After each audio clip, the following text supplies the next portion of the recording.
Welcome to Thrive Radio. I'm your host, Amy Montgomery, entrepreneur and digital marketing agency owner. Today, my guest is Andrew McConnell. He's a Harvard and Cambridge graduate, international medalist, and the former CEO of Rented Inc. Andrew's journey from small town Alabama to building a multi-million-dollar company is inspiring. He's the author of Get Out of My Head and the visionary behind a wellness marketplace revolutionizing how we live our best lives. Let's dive into the conversation about ownership, wellness, and living with purpose. Andrew, welcome to the podcast. Thanks so much, Amy. It's great to be here.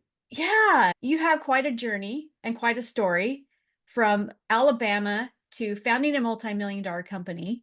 How did your upbringing and experiences shape your understanding of success, and how do you integrate stoicism into your daily life to maintain that success? Yeah, I think I was very lucky to start. So much depends on your parents and kind of the models they have. And especially in swimming, for example, right? I was a swimmer and you're around people that the parents take it so much more seriously than the kids.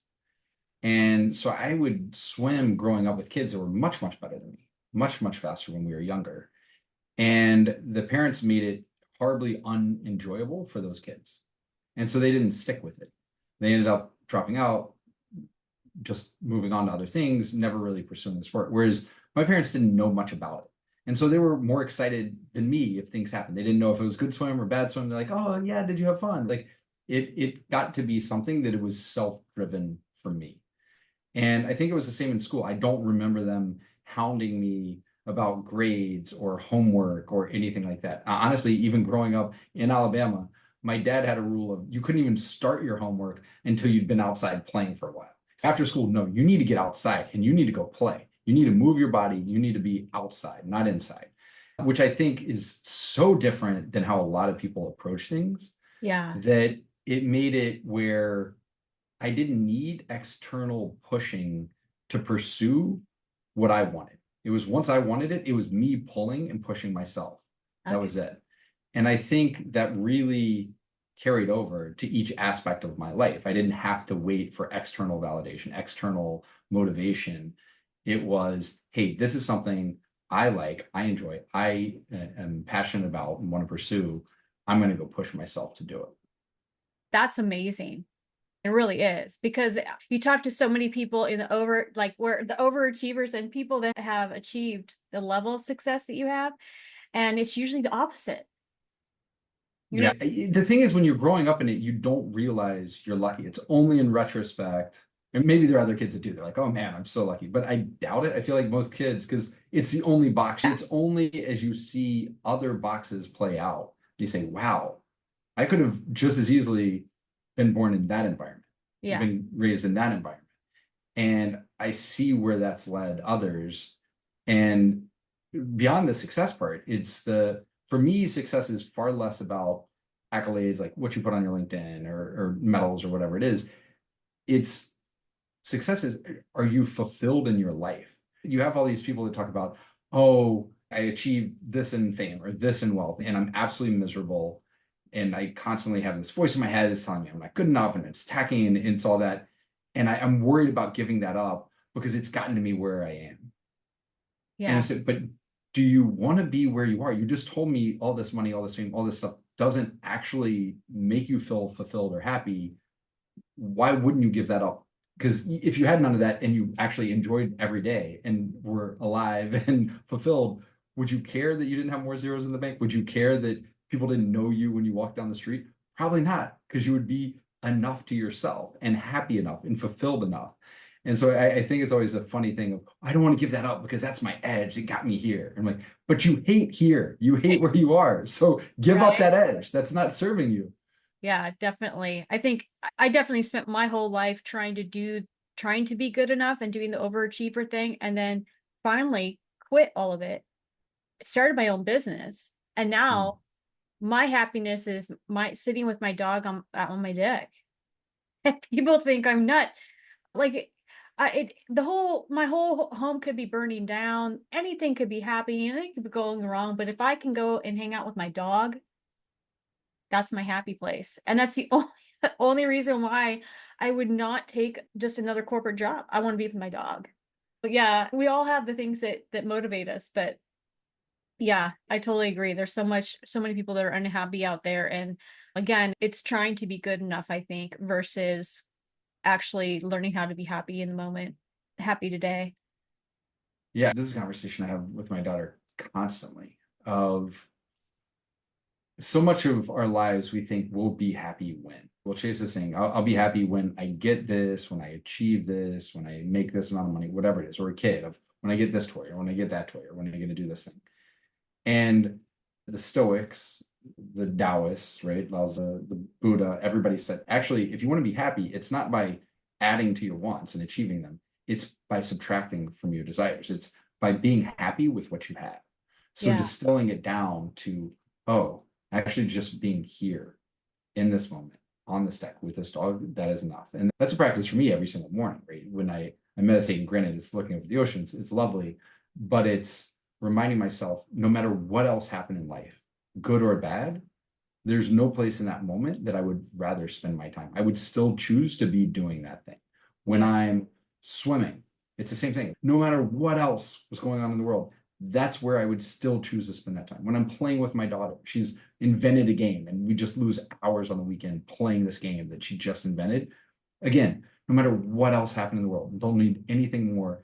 I would still trade it all to be in that moment. Yeah. And if you can enjoy those and notice those, you can just be happy now and fulfilled now as opposed to chasing after it.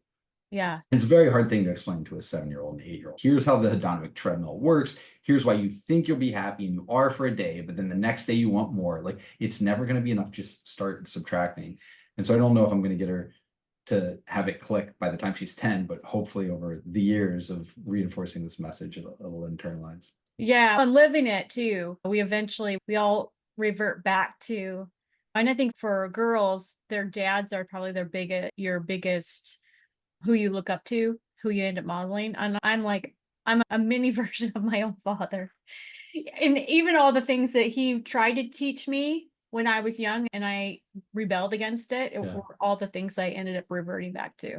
All right. So fingers crossed. Hopefully Yeah, even if she rebels in her teen years, just know you ingrained it. Yeah. I'm playing the long game here. Yeah. So you talk a little bit about the idea of owning your time and mind rather than renting it. So if someone's listening, they feel overwhelmed or out of control, what are the first steps they take to reclaim their time and their thoughts? Yeah, I think the first thing is to really just go back to the idea of our mind is the only thing we can own. So physical goods can be stolen, they can be broken, right? You can be a Russian billionaire and have your yachts taken away. We've seen it, right? Any material item we think we can own, we don't really. Yeah. Even our physical body, right? A virus can get in, anything we get hit by a bus, like we don't control that. Yeah. We can help shape it, but we don't fully control it. But our mind, that's the thing we own from birth. It is literally our birthright to own our mind and our mindset. And yet we spend all our time just giving it away. Oh, I think my parents want me to do this. Oh my God, I'm so worried my client or my boss next week is going to do X, Y, or Z. Oh, that jerk who just cut me off in traffic. I'm in a terrible mood for the rest of the morning. We just give it away. And these people sometimes don't even know we exist. They own our mind and our mood, but they don't even know we exist. We give it away. And then at the end of the day, we're trying to rent pieces back. Oh, I really wish I had time to do this, or I really wish I had time to think through this, but I don't because I was doing all this other stuff. Shouldn't you decide what you want to put your mind and your time into? Yeah. And so if you start with the time, because that's you, me, Jeff Bezos, Elon Musk, we all get the same 24 hours a day. Every single one of us gets the same 24 hours. And if we don't decide how we're going to prioritize that time, where we're going to spend it, we just default to what the rest of the world puts into our hands. And guess what? They're not thinking about us. They're not thinking about what we want and what's best for us. It's not going to be a pretty picture. And so where I typically try to ask people to start is this idea of zero-based calendaring. So there's an idea in budgeting, right? If you're creating a budget, a lot of people will look at, okay, last year we did this, and this next year we're going to do slightly different. So here's how we're going to adjust it. With zero-based, you start from zero. You throw everything out and say, here's what I want to achieve. If I was building from the ground up, what would that look like? And so I encourage everybody to go through that task with their calendar. If I was going to go build the perfect day, how many hours would I sleep? How many hours would be in meals? How many hours would be at work? How many hours would be in exercise, fitness, movement? How many hours with my family, with my friends? Really shape that out. And maybe it could be over a course of a day, 24 hours. Maybe it could be over the course of a week or a month. Think about the percentage allocation. Mm-hmm. And then if it adds up to more than 24 hours a day, you're going to have to cut something, which forces you to really think, what do I prioritize? Mm-hmm. Do I actually say I prioritize sleep, but if it's always the first thing I take away, then I don't really prioritize it, right? I may put work higher, I may put friendship higher. And those things can be fine as long as it's our choice. Yeah. Right. You don't want to default. People assume they don't have, oh, I wish I could do this, but I can't. You're saying you can. What you're saying is when you say I can't because, what you're saying is that because you prioritize more than the thing that you're saying you want, which is totally fine. But you need to realize it's your decision. You have the agency. You're choosing to, I prioritize A over B. And that's why I can't do B, because I've chosen to do A instead. Take that ownership and that agency. And so that, for me, is that first step. Take ownership of that calendar, shape it. How do you want it to look? Yeah. And then start tracking. Am I actually living up to this or not? And if I'm not, am I wrong about what I think my priorities are? What are my real priorities? Yeah. I love that. It makes me think of two things. One, that I recently was able to break through. Sure, you've gone through this already and you're a pro at it, but for me, when you're a business owner, I'm always freaking out. Get clients, this client pay, that client pay, this come through, that come through. Finally, I just stopped it. And I was like, you know what? I found this guy he's a former CIA agent and he does some training online and he teaches about mindset. And I just listened to something that he was talking about. And he's, as a CIA agent, you can be taken out at any week, any day, but you still go through the boring everyday things that you're supposed to do. And you just trust it's going to work out. And if it doesn't, you deal with it in that moment, but you don't, choose to freak out. Right. And you just have a lot of courage. And so that kind of rung true to me. And I just shut it off. If I start to think about what could possibly happen, I just, and it has so amazingly cut down my anxiety and caused my agency to grow. And I didn't expect that. I didn't expect that as soon as I relaxed, I think it started to grow. It's amazing how things are connected. And then the other thing you mentioned about planning things out, I found recently, I was like, okay, I lost all this muscle. I need to start lifting again and doing all this. And I was talking to a coach that I was going to hire because I know that I'm working out at home a lot. I don't have a lot of pure encouragement. And so I thought maybe if I hire a coach, and he's asked me, he's like, why haven't you been doing stuff? And I said, I finally figured it out. I was like, oh, I've been so busy of achieving everything, all of my goals, which I've pretty much achieved, that I've run out of goals. And I didn't have a vision for what my future was. And so for me, the working out was in some way tied to my future. And so I had stopped because I hadn't planned anything. Isn't that interesting? It is. Yeah, I think they go together, actually, those 2 points. Because I think there are people that could hear this and say, okay, just ignoring or not worrying about, not thinking about something. What if it's a real problem? And I think there's a distinguishing thing on that where you control of and where you decide to put your mind of. If you're sitting there just spinning your wheels worrying, that is not productive. That is a waste of your time and mind. If you're saying, hey, this thing I'm worried about, I can actually do something to influence if that thing happens or not.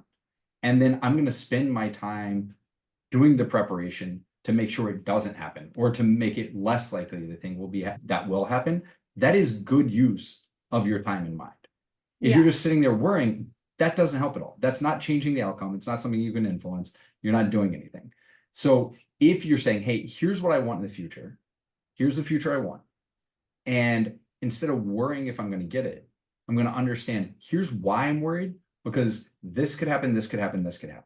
Mm-hmm. Let me go develop the plan to prevent these different things from happening so that now I have my plan that I can go start executing on to help ensure I get that future I want.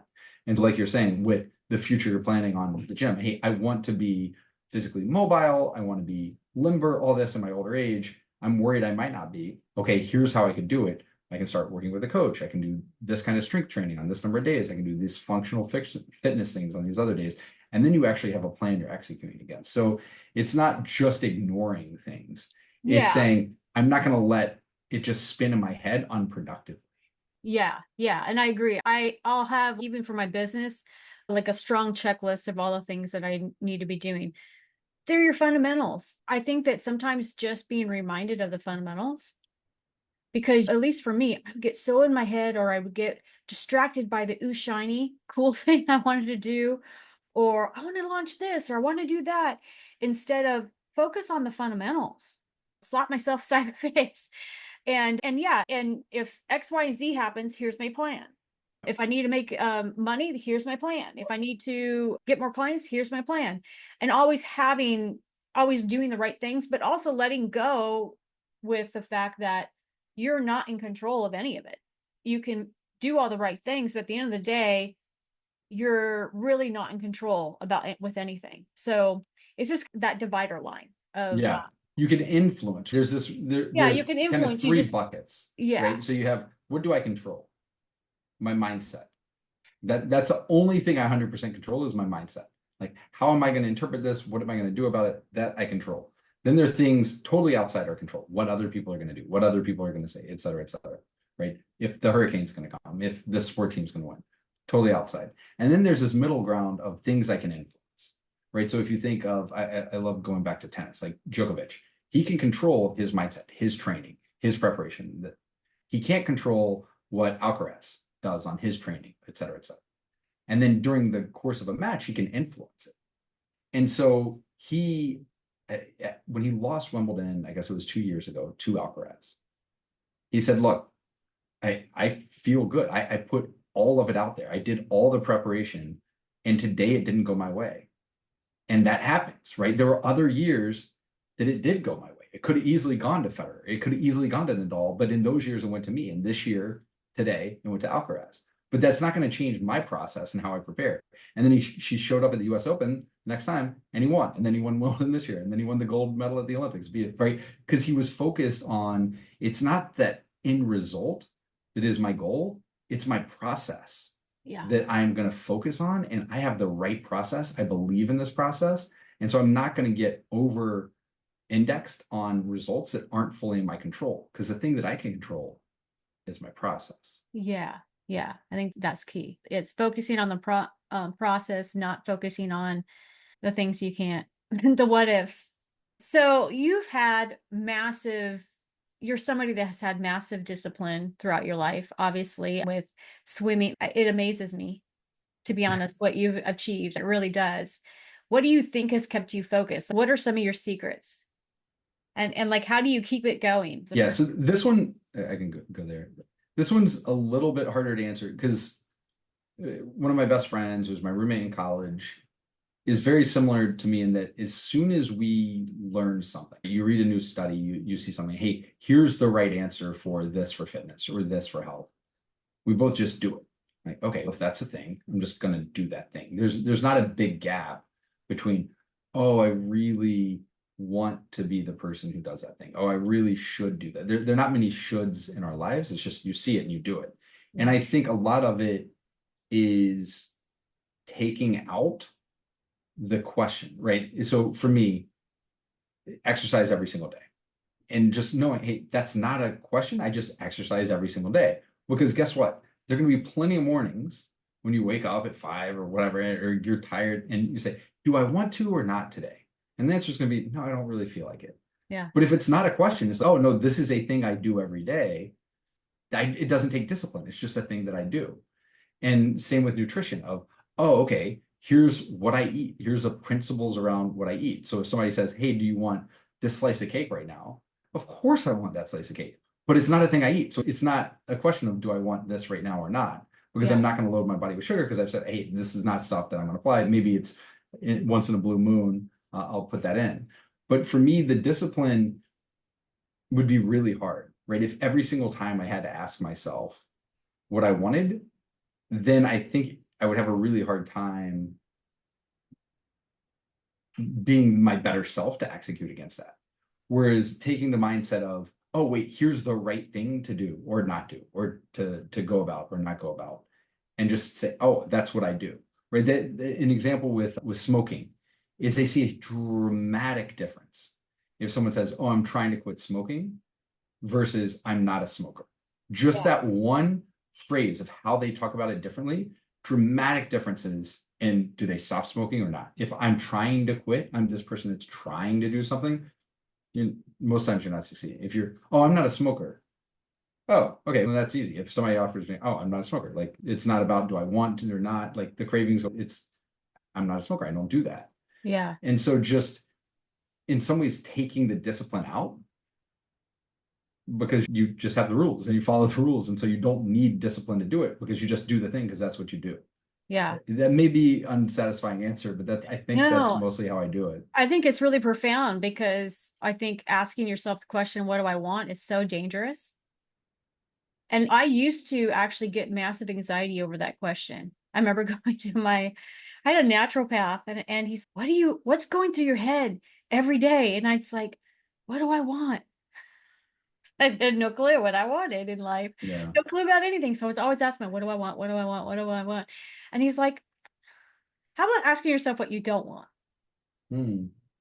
And I was like, oh, okay. And that was far easier for me to handle. But probably what a even better question is, what's the right thing to want to do and surpass the want, right? Because I think that I may want to, like you said, a piece of cake. If I ate a piece of cake, I would be in the hospital because I haven't eaten sugar since 2015. Right. Knock me out. And that's a perfect example of your solid habit that you've had for a really long time. But yeah, it's more what's the right thing versus what do I want? It's such an open-ended question. And I think this is the other important piece that I think from the outside, some may get frustrated with or have a harder time understanding is also realizing the humility of, hey, I could be totally wrong, right? So read something, learn something, and say, okay, here's the right thing, and go. And then a bunch of new research comes out, or Yeah. new data, and other things say, oh, okay, I was wrong. So I'm fine going to this other thing. And other people find that really jarring. Is that I have new information now. I'm going to change. If that's the right answer, I'm going to go to that because now I know a better answer. So it's not being so rigid that you're not open to new information, new data, Yeah. in pursuing. And it can change with seasons. It's just if you have to ask that question in every moment, every day, it is absolutely exhausting. Yeah. If it's a question that you say, hey, once a month or once a week or once a quarter, I'm going to review what do I want out of this and what should that look like? Yeah. Then it's, hey, one time I can go through that process and then now great. And I can reassess. So I know it's not forever. And Yeah. if I was wrong, I can fix some things, but I don't in each moment have to go make that decision. Yeah. It's not a good use of my time or mine. Yeah. I love that. So you run a Lively. It's a wellness marketplace built around 5 pillars, which are the fitness, nutrition, sleep and recovery, mindset, and social connection. Can you share a little bit about your personal journey, how these pillars have transformed your life and why it's so essential for others to focus on them? Yeah, so I might actually start from that last piece of why it's so important that people focus on them is that there is hard data. So if we think about health, for way too long, health has actually been treating sickness. That is not health, right? Treating sickness is its own bucket. Yeah. Health is not an absence of disease. Health is vibrancy, vitality, living alive, living with this purpose, this energy, jumping out of bed, being excited. Like that is health. That is what health feels like. That is what health looks like. And why those 5 pillars? Because it actually takes all 5 to get that. If you subtract, you're like, I'm doing everything right except I don't sleep. Like, oh, okay. Did you know after X number of nights of less than 6 hours of sleep, here's what the markers for early onset dementia do. Here's what the plaques associated with Alzheimer's do in your brain. Here's the increased risk for early cardiovascular event, right? We know on daylight savings time, right? When we spring ahead an hour and people lose an hour's sleep, cardiac events go up something like 20%. And we know the other way, when it goes the other way, they go down by 20%, right? Like you need sleep. It is just as important as eating the right stuff as sleeping. Social connection. They say, oh, I'm doing everything except I'm just super lonely. I'm not connected with the world around and everything. Like, oh, did you know if you feel socially isolated, you have a 52% higher chance of early onset dementia. You're twice as likely to have an early cardiovascular event, right? It's not this versus that. You need all of them to truly be healthy. And so that's why we're coming at it with saying, hey, these are the 5 pillars. This is what you need. How do we help you get there? Yeah. So how did I come to this? Because it wasn't this Damascene moment where it's, oh, I knew from birth or I knew the whole time it's these 5. I started, I was a swimmer, and it was fitness. And talking to my teammates, that's all we cared about was fitness. We just trained all the time, probably overtrained. So the idea of sleep and recovery, we didn't do that. Like 10 practices, 11 practices a week. You're just grinding it through, no sleep because you had to do homework and then you had to get to practice by 5 the next morning.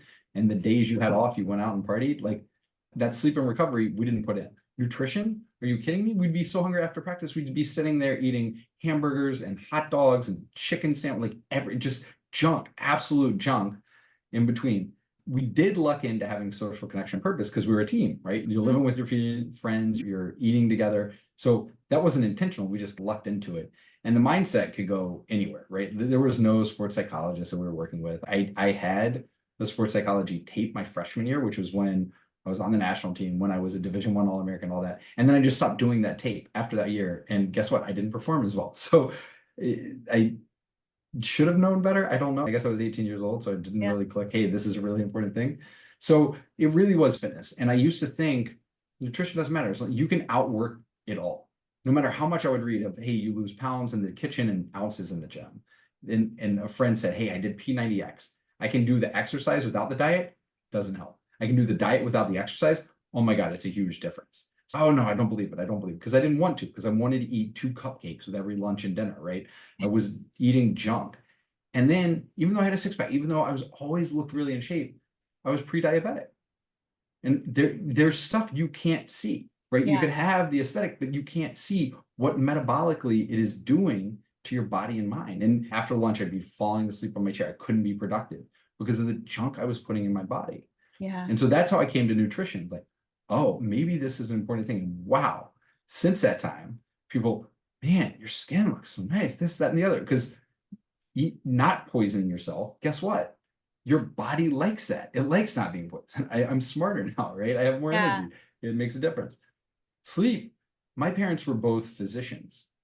And my dad, I remember my dad telling me growing up, he said, oh, no, you can train your body not to need sleep, right? Residents, they do it. There's this guy, he would write all these books and he would do it because he would get up at this time in the morning. You can just train your body not to need it. It's fine. Yeah. But then Matthew Walker, right? Why We Sleep, the book. And then there's a ton more research out there. No, actually, we do need sleep, right? Like these people who do that, they die younger. They get early onset dementia. They have all these problems. It is a real issue. And you say, oh, but they're so productive. How productive could they have been with a good night's rest? We don't know the answer to those questions. So that's how I started learning about sleep. Mindset for me was, and this is how I ended up writing Get Out of My Head and doing the speaking tours and all that, was when COVID hit, with Rented, the old business I had was all about renting your home and making the most of this asset. And we had this tagline, we're going to help you make the most of your most valuable asset. And then COVID hit and I started looking around and everybody's doom scrolling. Everybody's following what's happening on Twitter. How many cases do we have? What's going to happen tomorrow? Everybody's spinning. Yeah. I realized, wait, our most precious asset is our mind. Yeah. And yet we're not making the most of that. We're just giving it away. Taylor Swift has this lyric, free rent living in my mind. Sam Altman, the guy who founded OpenAI, tweeted, don't let jerks live rent free in your head, right? This whole idea of why are you letting people live rent free in your mind? And so I went down this rabbit hole. Why do we do that? What's going on? So better understanding the science behind that made me realize, wow, mindset really is foundational. Because without the right mindset, are you going to care about fitness? Are you going to invest in your sleep? Are you going to do all this? So that's really how I stepped into the mindset piece. And it really has only been the past kind of 12 to 18 months going through a divorce now that really understanding the importance of that social connection and purpose. I used to be the kind of person like, no, here's my rigid schedule. If I'm at the gym, don't bother me. I have 60 minutes. I'm going to get all this stuff in. I'm just here to get strength. And without realizing, wait, social connection is on par with fitness. Now I take my headphones out. Okay, I'm here to get some fitness, but this is also socialization time. Maybe I'm going to be less efficient. Maybe I'm going to give up some of those strength gains I could have gotten. But you know what I'm going to get on the social connection side is going to benefit me even more. So I'm filling that bucket up. Swimming. I used to just go off my house, swim in the ocean. It's amazing. I love it all by myself. And I'd have friends say, oh, we go to lunch. You should come swim with us at lunch. It'll be fun. No, I don't have time. It's not efficient. Yeah. And now say, yeah, maybe it's less efficient for a calendar or for the fitness things I want to do. But again, that social connection bucket is just as important. And now that I'm really understanding the data behind that, the science behind that, I'm investing in that equally as these other pillars. So it's been a journey for me, quite honestly. Yeah. And that's a challenge. It's a challenge for me because I'm an introvert. So if I go and I do some social things, when I do social things, I talk people's ear off because I'm not talking to anybody. But then I get drained and then it's okay, I can't talk to anybody but I think I'm similar where I go after the efficiency. How much can I do? What can I get done? Where's my list? Yeah. And I think nowadays too, there's so much social media that you're on the social media, but you're disconnected. And something that's supposed to connect us doesn't always connect us. And there's some people that I actually connect with, but you have to make a point of it because if you don't, then, but it still I actually deleted, I had my personal Facebook, I removed everybody Oh, that wow. was actually in my life because I said, I want you in my actual life, not in my Facebook, looking at my status update. And then when I tell you I did something, you say, I know. And Yeah. I wanted an actual people around me versus just a social media stream. And a lot of people were upset at me when I did that, and I don't have anybody on there. But that's why. It was because Yeah. I wanted them actually to have to pick up the phone. Maybe it's a little passive aggressive, but I like it. I say a lot that social media is like fruit roll-ups, right? The social and the fruit are in the name, but you're yeah, getting none of the nutritional value from either of those products, yeah, right? The actual social connection and purpose that you need, the nutritional value, the actual vitamins and minerals in real fruit, you're not getting from either of these things. So yeah, just because it has it in the name doesn't mean it's actually ticking that box, actually filling that bucket. yeah. And so many people, they struggle with connecting, try to even just be social nowadays. Yeah, and what that bar is, right? So you said you're an introvert and you need that time. That's a funny thing. People think I'm an extrovert. And because there's a difference between being shy and being introvert. Yeah, And they're very, very different things. And I'm the same, right? Like I can go out and be super, super social, but when I get home after, I need decompression time. yeah, Like I'm not, I can't go straight to bed after that. I need decompression, just me time before I can go move to that next phase. But it's always going to be easier, especially as an introvert, but for anyone, to sit on the couch and watch Netflix. yeah. Or But play that's not how video you, games. yeah, but that's not how you build a life, right? That's not, life is the memories, it's the journey, it's that engagement with the people. We evolved. If you think about how weak we are versus a lion, a tiger, a bear in the wild, like how in the world were we going to survive? We aren't born with weapons. We didn't have guns forever. Like you're like using some sticks trying to figure out how to get around. We're not as strong as apes. Can't climb Yeah, trees like they do. How did we get by? And it was because we were social. We did it together. And this idea of, living by ourselves, being locked up, working from home, like not seeing people, like that is none of that is natural. Even inside is unnatural. yeah, Inside is not a thing for most of humanity. There was no such thing as inside. There yeah, wasn't camping. That was just called living. Like there was no camping. That's what life was. yeah, yeah. It's so true. And we were so more connected than we are now. Yeah. You had to be. You wouldn't survive otherwise. You had to Yeah, be. There wasn't a question. yeah.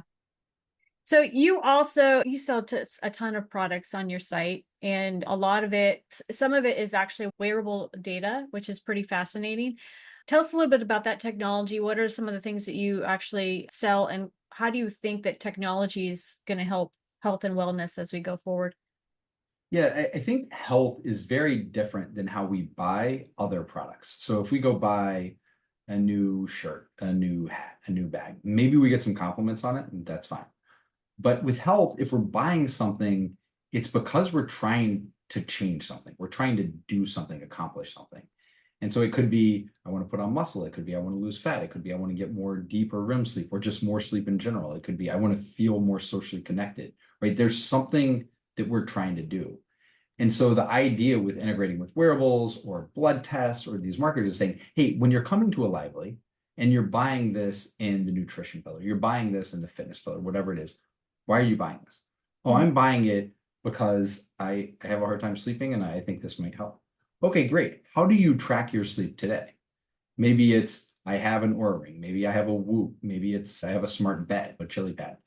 Great. You can integrate that in. So we can see once you bought this product, maybe it's magnesium, maybe it's a new sleep mask, maybe it's a chiller. Then we can say, okay, from the point of buying this, when it ships, let's track if that metric that you have been measuring on sleep changes from the 6 months before to the month, the 2 months, 3 months after. And if it does, then great. Hey, this was a good use of that money and time, and I should keep on this. If it doesn't move, you should know that. Say, hey, stop wasting your money and your time with this thing that is not serving you. But what we do know is other people like you who come in and say, hey, we want to impact our sleep. When they buy this other thing, they're seeing this kind of benefit. They're seeing an extra 25 minutes of sleep each night within 30 days. Do you want to cancel this and go add this instead? To really help people, because we're not trying to just do a single transaction. Yeah. We're trying to help people on that entire journey of health, which is their life. Yeah. That's why we're there. It's really good. So you said that a Lively came to life from a shared obsession with health and longevity. What was your aha moment that made you realize there was a gap in the wellness industry and that you could fill it?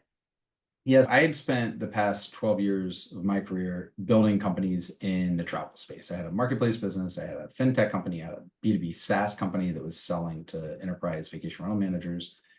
And the same year that I sold that software company, I ended up publishing Get Out of My Head, and it became a Wall Street Journal bestseller. I was doing a lot of speaking. I did a TED Talk, and then people just started pouring in messages, comments on YouTube, the messages through Facebook or Twitter, whatever it is, saying, you really changed my life. I had one forwarded from someone else saying, tell him I bought the book, read it over the weekend, and then on Monday I quit my job. Yeah, it was the wake-up call I needed, right? This was something that really was changing people's lives for the better. And after I sold the company, I was thinking, do I continue in travel or wait, I could go do something bigger? Back to this idea of, hey, mindset is foundational that unlocks all these other things. If I can unlock people's mindset, the person who's going to be the great climate tech scientist, maybe I can make that person more effective. The person who wants to go reform education, maybe I can make that person more effective. So I was thinking, hey, what does that look like? Where do I go? Around that same time, my co-founder, who I had known for 10 years in the travel industry, he had been at Booking.com. He launched Booking.com in North America back when it was a startup out of Europe. It was a $100 million startup. And over 17 years, he scaled it to a $140 billion monstrosity, right? The second biggest marketplace in the world behind Amazon, all in travel. And he came to me and said, hey, I've been in travel my entire career. I see on social media, I know we're just saying, but I see on LinkedIn and social media, you're making this transition from this travel expert to this mindset and health person, because that's what I've been talking a lot about. Say, can I talk to you and get some career advice? Because I want to make a similar transition. And so he started talking to me, and we had very similar thoughts and approaches to life and goals, right? Our mission statement of continuous growth and improvement in service of bringing what we learn to others to help them. And said, okay, we both want to do something pretty similar. Maybe we can do this together. So we started working together and ideating, and we looked at it and we said, wow, this is a space where people are spending trillions of dollars. And yet, by most metrics, health is getting worse. This is a space where billions of dollars are pouring in to new products and services, but health is getting worse. We don't need to be another also ran product or service. There are great products and services out there. We need to be the place that brings it together in a way that makes it easy for people to understand what to do and when, so that they can actually use the right product and service at the right time to see the benefits of what is already out there. Because right now people are just overwhelmed. Nobody knows where to start. They don't know what to do. And as a result, we have all the tools, but people aren't using the right ones in the right way. and our Yeah. health is not improving. Yeah. Yeah, I can definitely relate with that because there's and the other thing is that when it comes to a lot of the nutrition and that sort of thing, if you go to your physical doctor, you mentioned that there's a difference between going and getting an ailment treated versus Right. preventative health. And I started to go down that path because I had stuff that doctors like were clueless. Yeah. Okay, sorry, I can't help you. And then I'm what do? Go to Google. You started Googling because nobody can help you. And gosh, the journey that I went through to get to where I'm at today, and finally, I feel like I've gotten the answers that I've needed, Yeah. around nutrition, but I had to do it by myself. I had to dig. I had to look up manuals and like I'd find these really large studies that were done by and I learned how to look up medical reports and research and just trying to find the answers. And I think that in some ways, because of COVID and people having long COVID and a lot of Yeah. practitioners having long COVID and having to find solutions, there's been some improvement, but yeah, I feel like there's so much not known out there and what to do and a blueprint for it. And it's not very Yeah. accessible to people either. If you do find somebody that knows what they're talking about, you're paying thousands and thousands of Right. dollars. And they only have so much capacity. So the reason you're having to pay that much money is because they like the rest of us get 24 hours a day. So they Yeah, have to keep raising the price until they only have the demand to fill that number of hours that they physically can or want to work. yeah, exactly. So let's talk a little bit more about your book. It First of all, let's talk about Stoic wisdom because not everybody knows what that is. Yeah. And then also, how does that turn the noise of life into and things being overwhelming? How do people apply that to their lives and how does it help them? Yeah. Stoicism, I think a lot of people think stoicism with the lowercase s, which is just stony faced, unfeeling, unemotional, which is a descriptor, right? It's an adjective. Oh, that person is stoic. There's a separate stoicism with a capital S, which is the philosophy of stoicism that came out of Greece, practiced a lot by very successful, influential people in ancient Rome, right? The emperor, Seneca, those kinds of people, Epictetus. And that's really what we're talking about. We talk about stoicism, it's that capital S. And at its bare essence, it is this understanding and separation of what is in our control and what is not, and distilling it down to what is in our control is our mindset, is how we interpret events, how we react to events or don't. And people talk about what about this failure or that failure? I said, look, failure is just a label. You can decide to give it the label failure, right? A happened, B happened. There's certain facts that you can replay those facts. But whether you call it failure or success or indifferent or blue is totally up to you. It's just a label that you then give to the thing. And that's what stoicism is about, right? The Hamlet had this line, there's neither good nor bad, it's our thinking that makes it. And it really is. It's understanding the power of our thoughts and our mindset. And so when you think about the vagaries of life and the tumult that you can face, it's really separating out, okay, that thing happened, but do I put this label on? Do I call it a disaster? Because I get to decide, do I call it a disaster or not? I didn't get this thing that I wanted. Does that make me happy or not? Again, I get to decide, right? I live in Bermuda now, and people say all the time, oh, you're going to be so sad when you leave there. You must love it. And I say, yeah, I do love it. It's great. I swim every day. But you know what? I loved it when I lived in Atlanta. I loved it when I lived in Jacksonville, Florida, in Greenville, North Carolina, in Boston, Massachusetts, in Copenhagen, in London, in Cambridge, right? I get to decide if I'm going to be happy or not where I happen to be location wise. I get to shape that. I get to decide that. So that's what stoicism is really about. And so the tools come down to saying, okay, there are other people that we can't control and we live rent free in our head. There are events and circumstances outside our control that we can let live rent free in our head and impact our mood and our attention.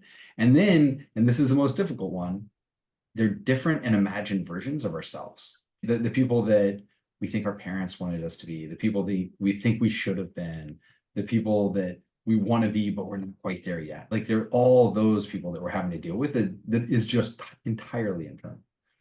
And it's really being able to separate that out and step away from each of those things to understand, wait, okay, here's my thought.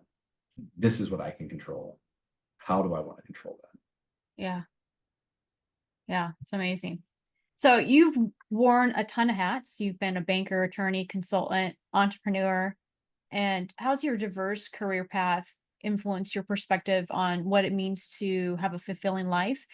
Because I think there's a lot of people that have not reached what your level of success as far as that definition goes. And a lot of people look at that and they strive for it. So you have a very unique perspective. And what advice would you give someone struggling to find their own path? Yeah, because there's one way you could look at that resume, right? You could say, okay, oh, you were a banker and then you didn't stick with it, right? You're a quitter or whatever. Yeah. You're okay, you were a lawyer, you did the bar, but now you're inactive, right? You're you failed attorney, right? So again, there's so many labels you could put on it. So the banker, the attorney, the entrepreneur, the author, the speaker, the father, the former husband, now divorced, right? Like they're all these labels, but none of that defines who I am. Mm-hmm. And so if they can't define, like you can put labels on and off, just like a hat or a coat. And so my success in my mind was never tied to any one of those labels because none of that was me. Granted, there was a time, right? So I'm not going to say never. When I was a teenager, my identity was I was a swimmer. That is what I was. Mm-hmm. And when I was not competing at the level that I was used to, I got depressed, right? I dealt with all of that. Fortunately, I was still in school. So then I just took a new label. I'm a student. I'm going to be a really good student. So I was a really good student and did honors thesis and got into law school and did that and had student identity. Then realized, wait, I just did law school, started practicing law and I hate it. I don't like this identity. I want to change it. So then I became a consultant. Yeah. And that was my identity for a while. And so I just kept chasing these identities. And so when I now say, hey, these are just labels, this wasn't a thing I knew when I was 18. It wasn't a thing when I knew I was 30, right? Like it took me until my mid to late 30s to start realizing, wait, these are just labels I can take on and off. I need to really understand me. Yeah. And this is something you would understand and know very well. But the Tony Robbins, the Giant Within, the whole practice of going through what your values are and really understanding what are your core values, what are their priority. Because when I first did that exercise, I had 10, I prioritized them, ranked them. And then I started tracking. I'm like, I don't have 10. I really don't. Like, I can't manage across it. Like, I have 5. There are 5 that are actually prioritized values to me. And by the way, they're not the ranking I thought they were. Yeah. And Tony talks about how you can go shape them and change the ordering. I haven't done that. I was like, I think this is my ranking and I'm good with this being my real ranking. And I think there's reason for this. And I'm fine with it being that. But to me, living a life aligned with that, with those values, that is success to me, regardless of any labels or any outsiders. Hey, do I know enough about who I am and what I'm capable of and what I want to do with my life and my purpose? And am I living true to that? That to me is the success. And anybody can do that. You don't need a degree to go do that. Yeah. Really deep. So what practices do you personally use to keep focus, especially when you're facing pressures around running a business? Yes, I have a whole morning routine to try to set the day each day. Wake up before everybody else in the house and do some mobility exercises just to get my body moving, do some Mandarin practice that I've gone for 3.5 years straight, every single day doing my Mandarin practice. Do a little breathing exercise and meditation. I can fold those together to just set that base. And then journaling, sometimes I get in, sometimes my daughter's up. So sometimes the journaling ends up at night. So that's the flexible that it can move. But that's the baseline to just set the day, say, okay, great. I'm even keeled. I'm ready. I haven't looked at devices. I'm good to go. The other thing that I do is twice a day, I have reminders that pop up as alerts and emails on my calendar to do 4-7-8 breathing. So understanding that I can go meeting to meeting and then try to eat lunch in between. Like, I got 5 minutes. I got to try to get some bites in. I got to go record the show and jumping around. Putting those in to block the time so people can't book over, saying, okay, maybe it's just 5 minutes, but take this pause, be here, not jumping to the next thing, not worried about the last thing, just be here and do this. That helps me keep that equanimity throughout the day, right? It's not constant, but it's, hey, there are a couple times I just stop and pull back. And honestly, I'm not perfect at it. Probably 50% of the time I'm trying to do the exercise while I'm checking emails or something like that. And that's not the purpose. But 50%, again, I don't let perfect be the enemy of good. 50% is better than zero, which I would be if I didn't have those reminders then. So I would say those are the two biggest things. The other thing for me that I think has been absolutely transformative, but only over the course of years as I look at it now, is a gratitude practice. So my journaling used to be a gratitude journaling practice. It's not anymore. Now I have different journals I use for different prompts. Right now it's Ryan Holiday's The Daily Dad. That's my daily journaling prompt. But in my meditation, I started from the Phil Stoltz, The Tools, his gratitude, where every single day, really meditating on 5 things, one at a time, that I'm grateful for. And they can't repeat. And this is different than when I used to journal, because there'd be a lot of repetition, but not just can't repeat day to day, but every day needs to be something brand new. And that has been so transformative, because it's, if every single day you're having to find a brand new thing, 5 things, then back to those labels. Oh, yesterday was terrible. Yesterday was so rough. But if you're sitting there looking for 5 things as you're starting the next day, guess what? You're going to think back to that day as, that was a really good day. Like, this amazing thing happened. This amazing thing happened. And you forget all these other things because you found these 5 things that you truly are grateful for. Wow, that lunch I had with that friend, maybe the dish I ordered, or that conversation I had, whatever it is, like the smallest thing is, I'm really grateful for that. Right? I don't take that for granted. And I've noticed now things will happen in my life, right? There's one way to tell the story of this year of, I got attacked by a pit bull and ended up in the hospital. I got infected. There was that whole line. There was, I got a separate staph infection. And that there was, oh, I got a couple of cancer, malignant melanomas found, and I had to do all this.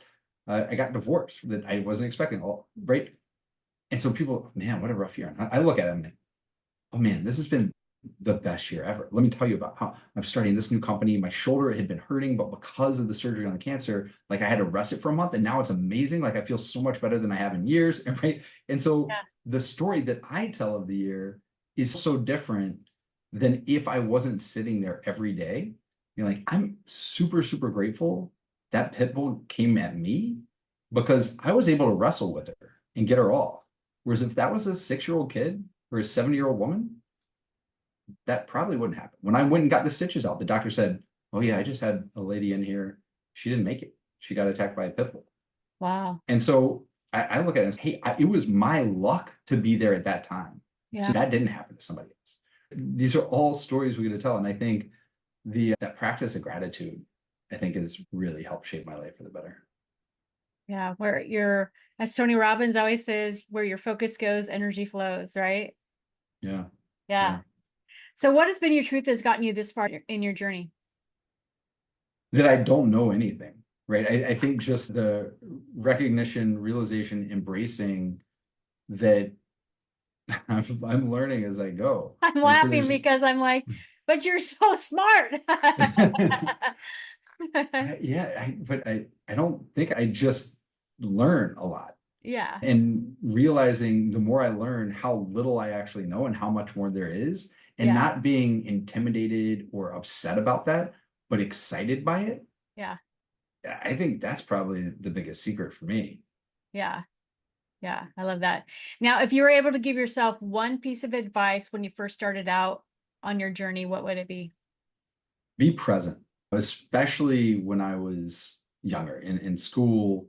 It was always the next thing, right? Each practice was thinking about the meet. Each meet was thinking about the championship, right? Each thing, even in school, the classes, every semester, I would go plan out every single class I was going to take the next year, the year after that, sit there and write them all down, go through the course catalog.